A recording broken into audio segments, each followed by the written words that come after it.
What's the biggest bullet you've ever dodged?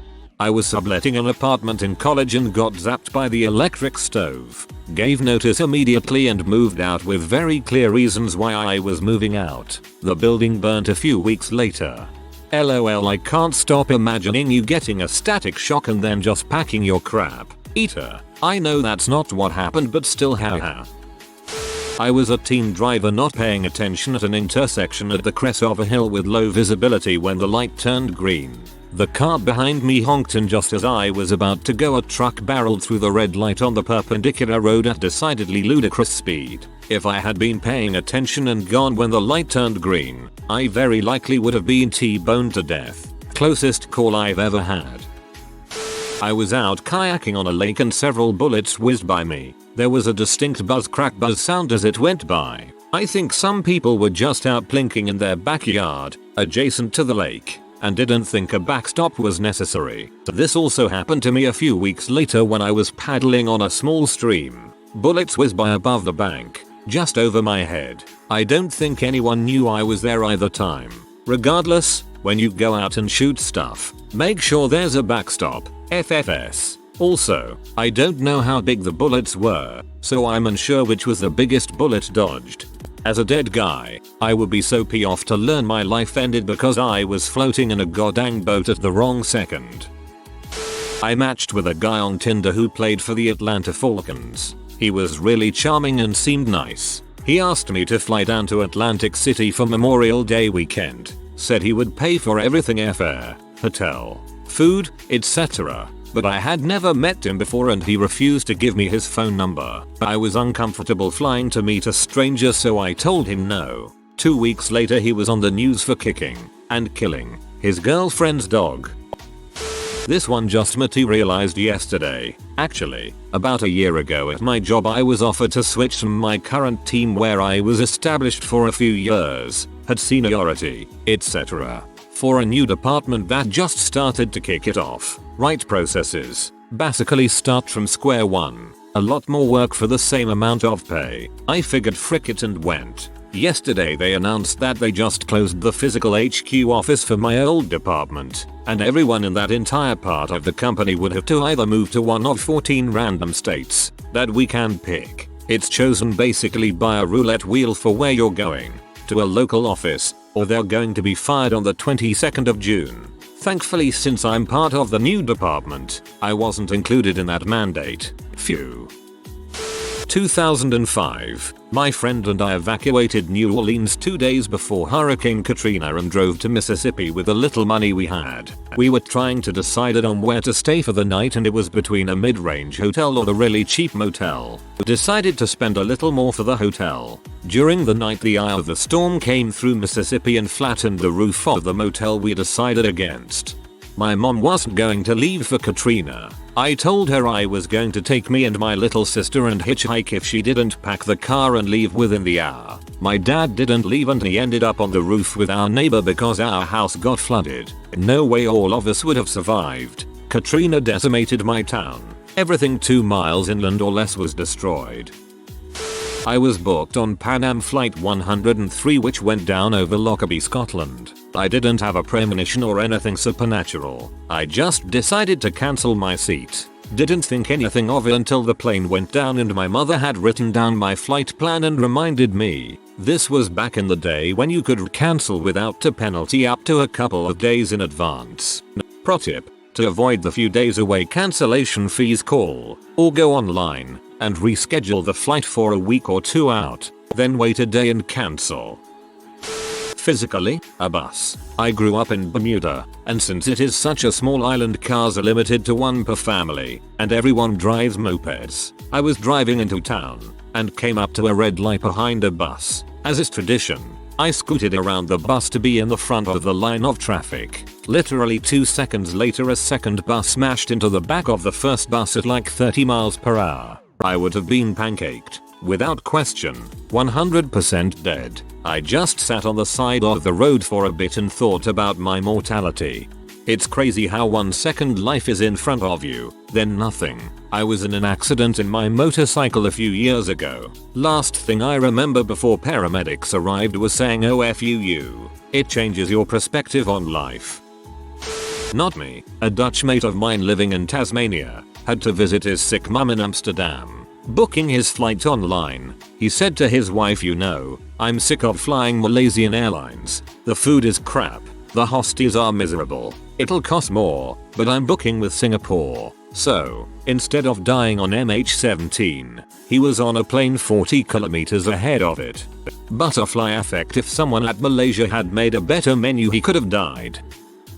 I really needed a job and the manager at a dispensary in my area offered me a spot. I said no, and 4 days later they were raided and everyone got arrested. Attempted suicide. Ended up passing out in some bushes near the train station. Early the next morning, a girl I went to high school with, who I barely knew, saw me while she was boarding the train for a college interview early in the morning. She recognized me and told the conductor. He dismissed me as a junkie who just needed to sleep it off. She said, "I know him. He does not do drugs or drink. Call 911 now. 3 days in a coma. etc. etc. I am very grateful." Had a friend who asked if I wanted to move to CA with him and his family. I was 16 and thought it sounded fun. I didn't know at the time, but he was actually rescuing me from my insane mother and a not so happy home life. When you are abused, sometimes it is hard to know you are abused until you become an adult and gain a perspective. I shudder to think what would have happened to me if I had stayed there. I had 2 job offers in different states at the same time. The one I didn't take was offering more money, but I just didn't gel with the guy who would be my boss and really liked the guy who would be my boss at the lower offer. The better offer was in a state I had always wanted to live in, for a company I admired, but something felt off, so I went with the lower offer. I ended up meeting my wife in the city of the lower offer. Meanwhile, the company that had given me the higher offer abruptly closed and laid off their entire staff with no severance. So if I had taken that, I would have been stuck on the other side of the country with no job and no money. About 6 months after I left my ex, he got caught sexting a 12-year-old. He was 34 at the time. My first serious boyfriend, as an adult, is now serving time in federal prison after being busted for distributing child pornography. Absolutely horrifying. My first ever boyfriend dated me when I was 14 and he was 16. We only dated for 1 week before he took me into the woods and forced me to kiss him. I started to feel icky and broke it off that same day. 5 years later I found out that he was now in prison for raping 2 14-year-old girls. I broke my lease and moved out of a terrible apartment complex I was living in to move back home because I was broke. 2 weeks later the whole complex burned to the ground from a lab in another unit. A few edits for some commonly asked questions. The apartment was right outside of downtown Birmingham. Ow. I didn't have renter's insurance. Broke 20 YO at the time, so wouldn't have got any kickback from that. I did end up getting my security deposit back, which they said I had forfeit by breaking the lease, so that was nice. That lab wasn't mine. I packed mine up and brought it back to Florida with me where it belonged. Hi, I have a similar one. I broke a lease to move home due to being broke. During the course of that lease there were multiple murders and break-ins all throughout the complex. My apartment was on the first floor, so easy break-in. That time I didn't go along for the ride when a friend of mine was running weed years ago, back when it was more illegal. I was bored and unemployed at the time, and passed on this trip because I had to go to a job interview to be a zombie for Halloween festivities at an amusement park. I got the job. My friend got arrested and did 30 days in jail. That sounds like an awesome job. A year ago, almost to the day, I was offered a new job. It was exactly what I was looking for and was really excited. They told me they would email the contract, but after a week I hadn't had anything. After a lot of chasing they told me they'd change the structure of the organization so the position wasn't available. I have a month's notice for my current job, and if I had taken the job my notice period would have been after the cut-off date for furlough in the UK. The new job was in an industry that collapsed through the pandemic and the industry I work in has boomed. If I had received that email I would have probably been close to bankruptcy now. Finishing up my paper route when I was a kid. Walking home on the sidewalk next to a busy road with sister on the inside. Me dragging our little buggy on the outside. Middle of winter. car jumps the curb and takes out our buggy. Neither of us know what the heck had just happened other than the ungodly scraping sound and that our buggy was gone. Find out later that the driver saw us run home scared and brought back our buggy, which was utterly destroyed in a crumpled heap. I was pulling the cart and my hand was on it, so I'm not sure how I avoided eating chrome that day. Not a single scratch on me. I still think about it regularly and it's been over 30 years. I got on an intercity bus and almost sat in the middle but moved and sat at the back. The bus later collided with a truck and got opened up like a tin can. If I had sat where I originally intended, I would have been killed. I was late to my bus and instead of running to catch it, I decided to miss it and it was later hit by a speeding truck. Caught the one behind it and later saw the aftermath. 2 people died. Not me, but my friend. We were in a bar and she was talking to a dude she met on Tinder. When she turned around, I saw him put something into her beer. I walked up, pretended to stumble, and knocked it out of her hand. Apologized. Told her I'd buy her next beer, and when we walked over to the bar I told her what he did. We left right after. Decided to grab a case of beer and play Mario Kart that night instead. I only tagged along because she asked me to, which I'm always perfectly happy to do. Glad I did. Pro tip to people: if you aren't in a crappy establishment, tell the bartender. The rapist may get some repercussions, at least kicked out. If you're in a crappy establishment, just gtfo. If the rapist is a regular, the staff may have their back. Could get sketchy for you.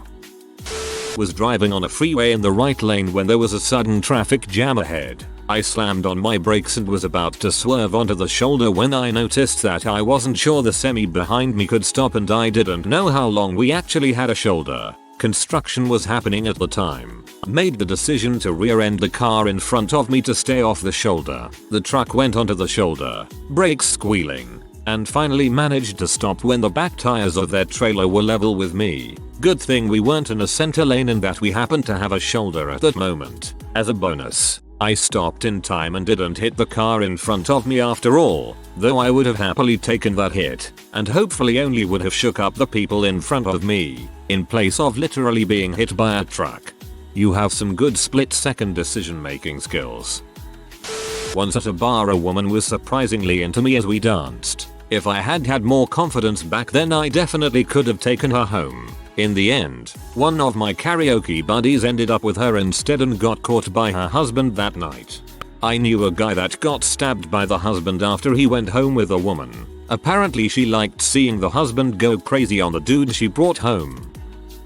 A few months ago I was driving on I-80 at night when out of nowhere the biggest buck I'd ever seen is in the middle of my lane. I did exactly what you're not supposed to do and swerved, and thankfully managed to keep the rear of the car content with it. I literally shaved that buck's butt. My mirror was folded in. I know you're not supposed to swerve, but I drive a tiny little thing and that buck's body would have gone through my windshield into my and my wife's face at 70 miles per hour.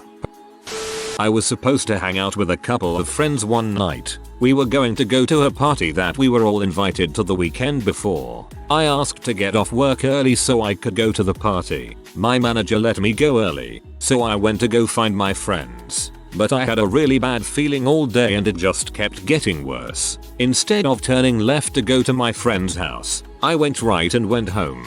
I found out a few weeks later that they got busted with C in their car. They were 16 and 17 at the time. I was 18, so I would have been screwed.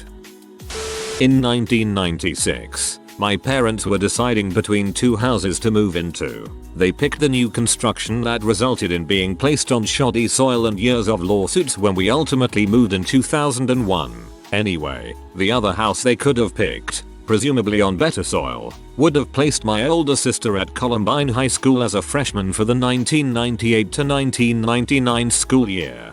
Reading this at first like this doesn't seem like a dodge blow. Not me, but my dad. He traveled to London for work back from 2001 to 2007. He was booked for the day off on the 7th of July 2005, as that is my birthday, and the train he normally got to work was one of the ones that was bombed by terrorists. I think that was the one where people would normally have taken the Piccadilly line change because of a delay, so a lot of people died due to a fault on the Piccadilly line.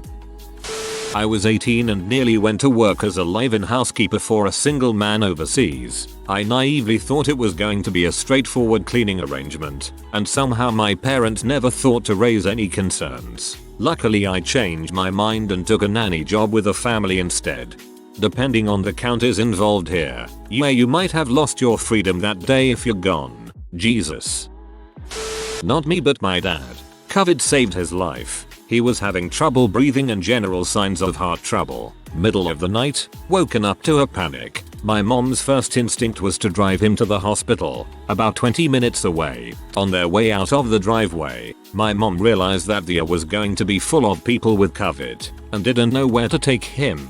She went back into the driveway and called for an ambulance. About 5 minutes later, thank God they were close, the paramedics showed up right as my dad collapsed. They were able to revive him and sustain him until they could get him to where he needed to go. If my mom had stuck to her plan of driving him 20 minutes to the hospital, he would have died in the car on the freeway. I know COVID has screwed a lot of things up for a lot of people, but for me, it's been a blessing in disguise. So glad your dad is okay. COVID saved my mom, too. She's a big time. If you ignore it, it will go away when it comes to her health. But when she spent 2 weeks with COVID sounding symptoms, she was at least scared enough of COVID to get herself a hospital. Turned out she had been ignoring a heart attack for 2 weeks.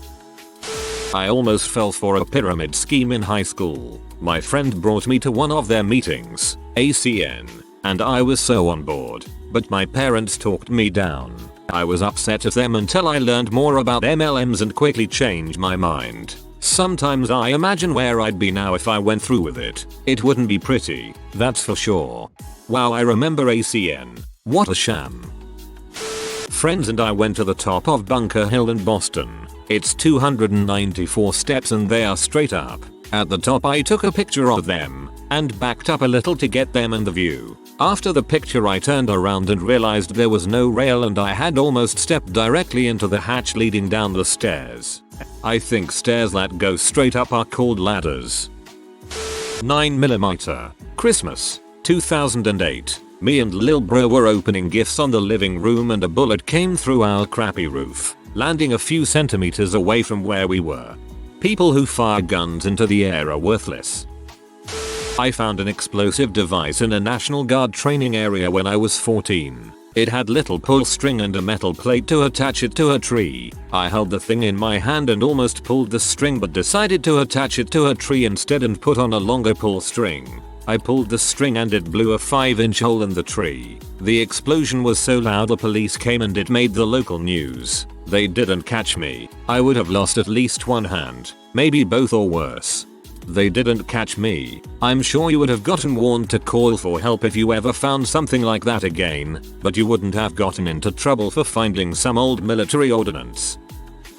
When I was in high school, I think I was 15. My boyfriend and some of my friends were going to a party. My mom refused to let me go and made me stay in the room with her so I wouldn't sneak out. We got a call that night from one of my friends. My boyfriend got super drunk and called his sister to come pick him up. She was completely sober, but was hit by a drunk driver on the way home. She was killed instantly and my boyfriend was paralyzed from the waist down. I know I would have been in the car with them had I gone to the party. That was 25 years ago, but I still tell that story to any of my friends who say I promise I can drive just fine after drinking. What's crazy is your boyfriend was smart enough to call for a ride and not drive drunk yet still ended in a drunken car accident. I once met a girl at a bar a few years ago. She was hot and she started a conversation with me. I don't remember about what, but at the end of it I wanted to ask her out, but being extremely shy I couldn't. If she hadn't started to talk to me I would have just admired and avoided her, being a big and awkward guy. Anyway, I went to the bathroom to clear my head and when I came back I saw my friend who I came with asked her out. A total dong move because I told him I wanna ask her out. And I just stand there with an awkward smile waiting for them to leave so I could drink my anger away. Couple of days after that a mutual friend said that that friend from the bar was robbed by a girl he had brought to his apartment. So still today I get mixed feelings when I see him. Well, you should still hate him but at least the stranger got him back for you. Meet a guy years ago. Thought we were friends. Got into contact with him few years ago. He was acting sketchy, so I unfriended him. I look him up, found out he on sex offenders registry. My friend is giving me a ride to the bus station. We get pulled over by the police and I have several ounces of pot in my backpack. My friend has about $20 worth of pot in his underwear, which I had given him as payment for the ride. The cops give some crappy excuse like failing to signal within 50 feet of an intersection, which was obviously a pretext. Cops ask for permission to search the car, and my scared butt friend gives consent, like an idiot. Cops tell us to exit the car. I grab my backpack and we both get out of the car. One cop begins to search the car, while the other two cops prepare to start searching us. My mind is racing. What can I do to get out of this? This could put me in jail for a long time. Out of desperation, I ask the cop about to search me, a sergeant, if I was free to go. Since I was only a passenger, it was the only thing I could think to ask. To my surprise, the sergeant hands me back my ID and says I am free to go. I later realized that at that point, they hadn't yet found anything illegal and they didn't have reasonable suspicion to detain either of us. I am dumbfounded. That gambit wasn't supposed to work, but somehow it worked. I put on my backpack and stroll calmly to the nearest intersection, round the corner, and as soon as I'm out of view, sprint about 3 blocks to a construction site and hide inside a porta-john, where I stay for the next 2.5 hours. My friend calls me about an hour after the stop, while I'm still hiding in the toilet, and says the cops found his weed right after they let me go, and gave him a $500 ticket. He says that the cops suspect I'm the one who provided it to him, and they're out driving around at that very moment looking to pick me back up. I waited until well after dark to emerge from my hiding place and caught a taxi home. I laid low for a few weeks expecting a knock at my door any day, but fortunately I never heard anything about it again.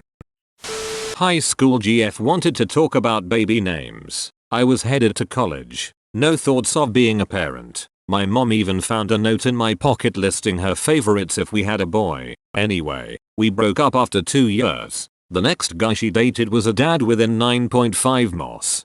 She was gonna baby trap you. Yikes. When I was about 10 years old, I leaned backwards onto a tall bookcase shelf, which happened to have a sword collection on the highest shelf. Many of these swords had their blades exposed for show. And what would happen at that very moment? That shelf gave way and all of the swords came and landed on me, including my head. Surprisingly, I got not a single cut, no concussion, and only a small bruise on the head. And being young, I dismissed this incident with gracious forgetfulness. Bookcase of Damocles. 2 consecutive seizures from alcohol withdrawal the day I checked into rehab without detoxing. I was told afterwards that it was 50/50 that I survived that night. I'm currently just a couple months shy of 5 years sober. I had my alcoholic withdrawal seizure in a hammock on the beach in front of a bunch of tourists. Not fun stuff. I overslept for work a few years back and arrived about 20 minutes late. When I got there, a car had barreled through the fence at the edge of our parking area and was head first into the rear of my co-worker's car. It was a hit and run while the car was reported as stolen, so there was no driver to get insurance information from, and my co-worker's insurance ended up being billed for his own repairs. My normal parking spot was the spot between the fence and my co-worker's car. If I'd have been on time, it would have been my car that got hit and the car would have collided with the side of my car, causing damage to at least 3 panels of the vehicle and likely breaking all that side's windows. Happiest I was ever to be late. I was working in an amusement park during college summers. I used to come home from college on a Friday afternoon and usually pick up a Friday shift as well as a full weekend. During the month that the park was only open on weekends, I was a manager at my attraction. One particular Friday, I got home and was too exhausted to do a Friday night shift, so I bagged it and decided to just work the Saturday, Sunday and be back at school on Monday. I got a call from a good friend and co-worker telling me that our attraction was in flames. There were casualties, and a couple of my friends and co-workers were missing. 7 people lost their lives. My co-worker, assistant manager, went back in and pulled people out to safety. He was okay. I was in shock for a few days. Had I done what I usually do, I would have been there in charge, and I know I would have gone in to help. It could have been an entirely different situation. So yeah, I dodged a bullet, but a devastating event happened. I'll never know. I took my wife to an indoor shooting range in 2014. I had been at this range many times, and safety was always their top priority. They made you sit through a safety video, take a quiz, and get a temporary certification before they allowed you onto the range. Place got really busy and their safety policy became less stringent as time went on. I noticed that the lane next to us had 3 people in it, already a violation. 2 big guys and 1 tiny woman, probably her in 20s. They were handing her various firearms and laughing when she couldn't handle the recoil. Big violation there, and incredibly irresponsible. This girl was muzzle sweeping everyone, another huge violation. I got a bad feeling. Told my wife to pack it up because we were leaving. As soon as we started walking away, bang. That girl had fired a round right where my wife was standing just a few seconds prior. I told the range officers that they needed to get in there and do something about those idiots, and that we weren't coming back. I have only been to a range a few times since that happened, and now I don't even go at all. Too many idiots.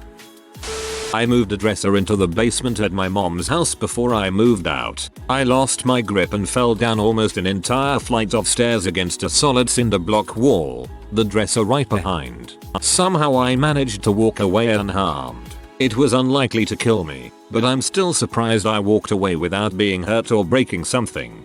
The human body treads that fine line between surviving deadly catastrophes multiple times and fricking itself up for life if you turn your head wrong. When I was a teen, I was very sick. I was like 90 pounds and couldn't hold down food. I knew something was wrong with me, but doctors were falsely under the impression I had an eating disorder and thought I was lying and that my parents were enabling me. At one hospital visit when I was 17 years old, I was lied to by a doctor and tricked into joining an eating disorder program against my will. They kept telling me they were going to keep me in the hospital for 6 months and had this whole program planned out for me. And they put me on an insanely high dosage of anxiety meds that turned me into a zombie person. They were not telling me parents much info though. My mom actually caught them having secret convos about me they didn't want her to hear. We were starting to get vibes they might forcibly take me away from my parents. So I made up an excuse to leave the hospital and said I would be back in a couple days, but never did go back. I waited a very hard year alone with no treatment until I turned 18. When I was legally an adult and couldn't be kidnapped, lol. And then I felt safe enough to try to give medical treatment another try. Finally found out I had lupus the whole time. It freaks me out to think about what would have happened to me if I had been forced into eating disorder treatment for years for no reason, and gotten zero treatment for the pretty dangerous disease they were so sure I didn't have, lol. Everyone had good intentions and doctors save so many lives. They are often really good people. But I hate that people like me slip through the cracks and almost die sometimes, haha. If you are new to the channel, you can subscribe. I publish new videos every day. Until then, check another video.